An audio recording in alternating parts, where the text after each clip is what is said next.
Silence falls across Parliament like a held breath. Then the chant echoes, raw, incendiary, impossible to ignore. Faces tighten. Hands tremble over microphones. Within minutes, corridors flood with security, doors slam shut, and emergency calls ripple through government offices. A sitting president issues a warning that sounds less like politics and more like a legal ultimatum. Outside, citizens watch in disbelief as a familiar slogan transforms into a potential crime scene. Documents begin to circulate. Statements collapse under scrutiny. The question spreads faster than the footage itself. When does speech become a trigger for arrest, and who decides where that line is drawn?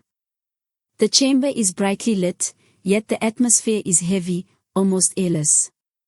Rows of lawmakers sit rigid as a chant erupts without warning, slicing through parliamentary protocol. The words travel fast, amplified by microphones not meant for this moment. Some faces drain of color. Others harden with defiance. A presiding officer strikes the desk repeatedly, but order has already collapsed. Cameras swing wildly as security personnel rise from their seats, whispering urgently into earpieces. Within minutes, the chant escapes the chamber. Footage floods newsrooms, looping endlessly on screens across the country.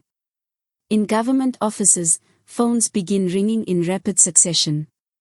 Advisors pace corridors, jackets thrown over shoulders, voices lowered but strained.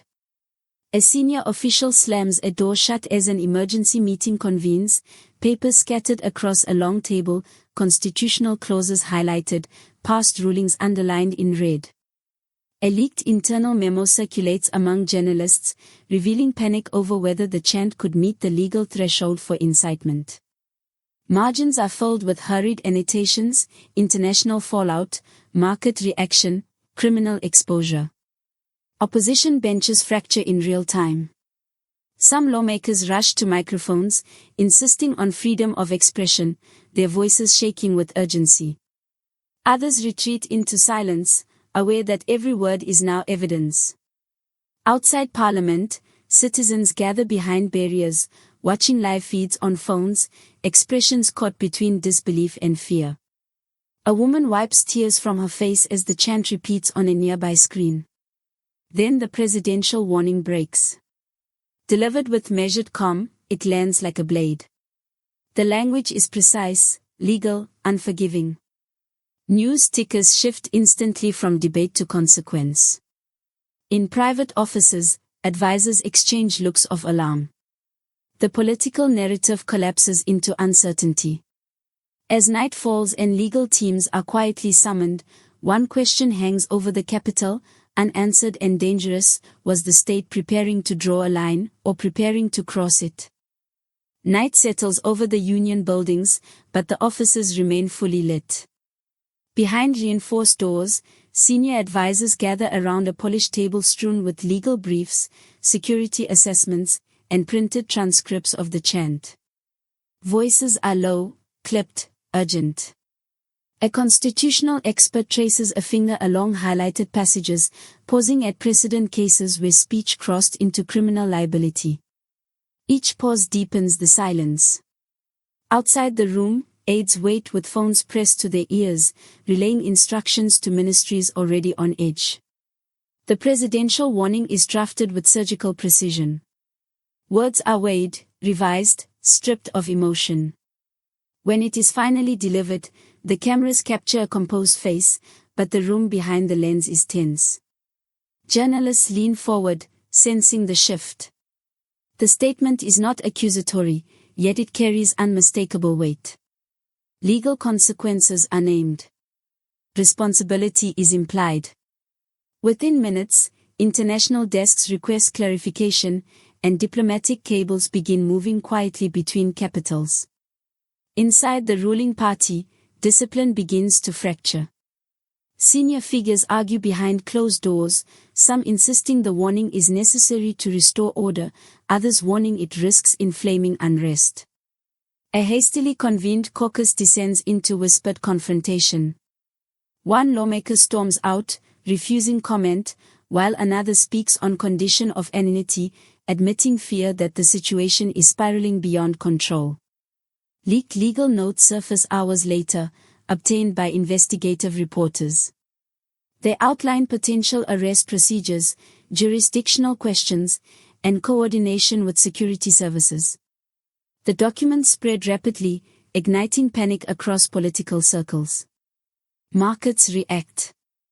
Civil society organizations issue cautious statements, urging restraint. As dawn approaches, a final development lands quietly but decisively. A request for updated intelligence assessments is logged within the security cluster. It suggests the warning was not the end of deliberation, but the beginning of operational planning, raising the unsettling possibility that the machinery of the state has already started to move. Morning breaks over Johannesburg as black vehicles arrive outside opposition headquarters. Inside, tension coils through narrow corridors where phones vibrate constantly and aides speak in hurried whispers. Legal counsel gathers in a glass-walled conference room, laptops open, documents spread across the table. Footage of the Chant plays silently on a wall-mounted screen, its images now treated as potential evidence. Malema appears briefly, expression controlled, surrounded by advisors whose faces betray exhaustion and alarm.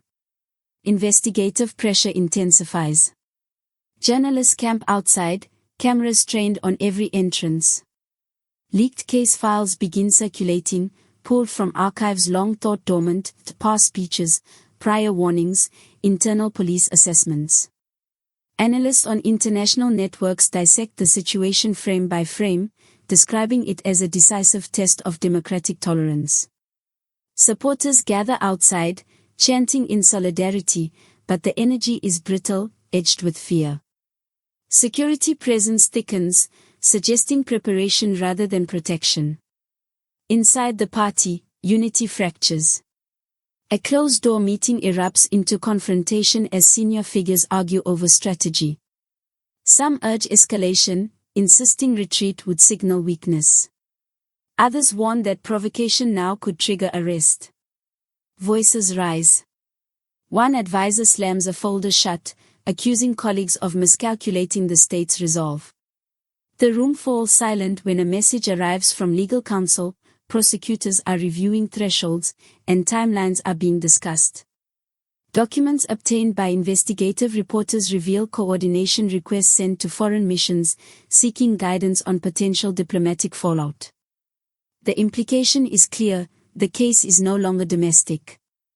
Public statements issued by party spokespeople begin to contradict one another, collapsing under scrutiny within minutes. Social media amplifies every misstep, turning uncertainty into spectacle. As night falls, Malema's inner circle receives a final update: a confidential schedule has been flagged, indicating a possible legal move within days. No warrants are confirmed, no charges announced. Yet the machinery hums audibly. The chapter ends with a single unresolved image, light still burning in the legal office long past midnight, as the question looms: who will move first, and at what cost? The final act unfolds in fragments, scattered across institutions straining under pressure. Court buildings stand quiet, yet inside clerks work late, files stacked in deliberate order. Judges avoid cameras, offering no reassurance. In security headquarters, briefing rooms glow under fluorescent lights as senior officers review contingency plans, their expressions unreadable. The state appears calm on the surface, but beneath it, systems grind forward with irreversible momentum. Civil society leaders convene emergency forums, voices tight with urgency. Statements are drafted and redrafted, warning of a narrowing democratic space. Archive footage plays across screens, past moments when political speech tipped into state action, each example ending in fracture or repression. Analysts speak carefully, aware that every word is now weighed for consequence. International organizations issue measured concern, while diplomatic envoys request private briefings, their silence heavy with expectation. Inside Parliament, the narrative collapses entirely. Lawmakers argue openly over procedure, over principle, over survival. Once coherent positions disintegrate as fear replaces certainty. Interviews capture trembling voices and long pauses, moments where seasoned politicians struggle to articulate what comes next. Outside, citizens gather again, not in protest but in anxious watchfulness.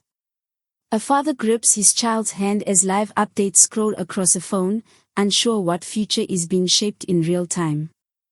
Investigative journalists release a final tranche of documents, legal timelines, interdepartmental communications, and notes suggesting readiness rather than restraint. The revelations spark outrage and disbelief, but also resignation. The system, it seems, is already in motion. As the documentary closes, there is no arrest on screen, no definitive ruling. Instead, there is a suspended moment, institutions poised, political will hardened, and a nation holding its breath, waiting for a decision that could redefine the limits of power, speech, and consequence.